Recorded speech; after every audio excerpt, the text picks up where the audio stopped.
Stop what you're doing. You have to watch through to the end to see why Gene Hackman's family is crying, and you won't believe the size of his fortune. Indeed, the two-time Oscar winner and Hollywood icon, who quietly retired from performing years ago, has left behind an estimated $200 million fortune, and the way it is being divided is causing a stir in the public. Playing rugged, no-nonsense roles in movies like Bonnie and Clyde and The French Connection, Gene Hackman made his debut in the 1960s. Not only did he win honors during his 5-decade career, but he also made shrewd money from stock selections, real estate investments, and back-end agreements on blockbusters. He had residences in New York and Los Angeles as well as a large ranch in New Mexico. He kept a quiet profile while investing in local companies, tech startups, and art collections, all while keeping an eye on the growth of his nest pile. His publicist issued a brief statement following Gene's peaceful death at home last month, at the age of 94. Although his financial legacy was not mentioned, fans and financial experts quickly pieced together clues from old interviews where he joked about having enough to buy a small country, property records that showed multiple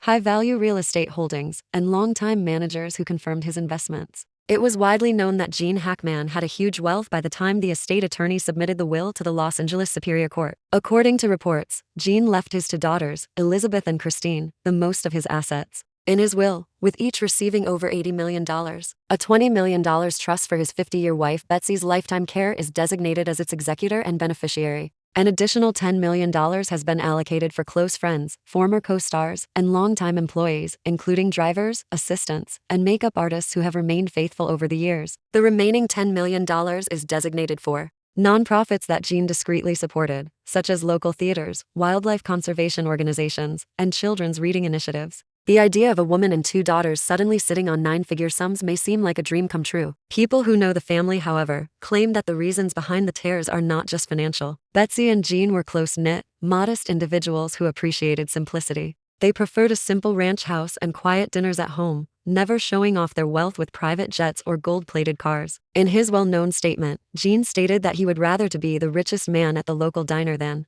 the poorest in Beverly Hills. It is therefore bittersweet to consider his daughters inheriting millions. Although they are obviously appreciative, they are concerned about the potential effects of such money on their personal life, friendships, and sense of direction. The eldest daughter, Elizabeth, teaches in Santa Fe. She rents a modest apartment close to her school and has never bought a home of her own. The younger Christine is the director of a nonprofit organization that provides arts instruction to underprivileged children in Los Angeles. Both have had humble lives, funding their passions with minor grants and summer employment. They're looking at 8-figure bank balances now. According to friends, Elizabeth has been crying because she fears losing the grounded life she loves. Christine is caught between maintaining the straightforward, practical work she loves and growing her organization. Both daughters aspire to follow their father's instructions and manage the funds sensibly while upholding the morals he taught them. Their mother, Betsy Hackman, is similarly emotional. Since 1963, she has been Gene's partner, supporting him through the highs and lows of Hollywood. She will be able to live comfortably for decades with the $20 million trust, but she has no interest in expensive vehicles or homes. Rather, she is discussing utilizing a portion of her trust to establish a foundation in Gene's honor, a fund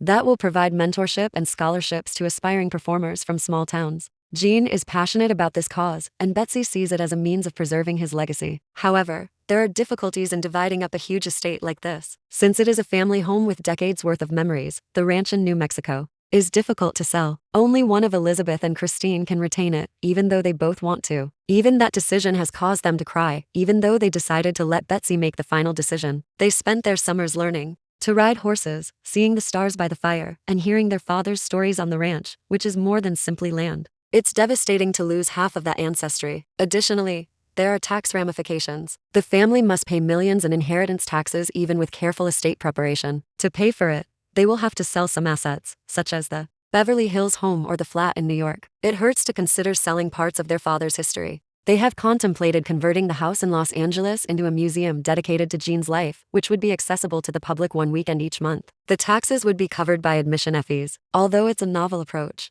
it has drawbacks of its own, including personnel requirements, upkeep expenses, and the psychological toll of transforming a family home into a tourist destination. If Gene Hackman's story and the struggles his family endures have touched you, be sure to subscribe right away for more tales of the people who make the news and the legacy they leave behind. You only need to click to see Hollywood's hidden aspects for the next time.